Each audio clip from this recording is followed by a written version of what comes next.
Hello, I'm Arclight from Redwolf Airsoft and I'll be bringing you this new products video.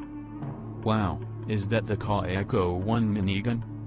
Yeah, look at it, it's big, it's black, shoots white things, at an insanely high rate of fire.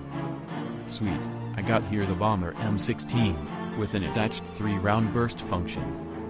A 3-round burst function, I know what I want to get from the Sangha this year. Yeah, the attached M16A4 body also has full trademarks, beautiful. Hey, this is the new AK-47 by realsword. Their realsword 1? With wood furniture too? Yep, let's go check out the FPS in RAW. Let's go test it out on the chronograph.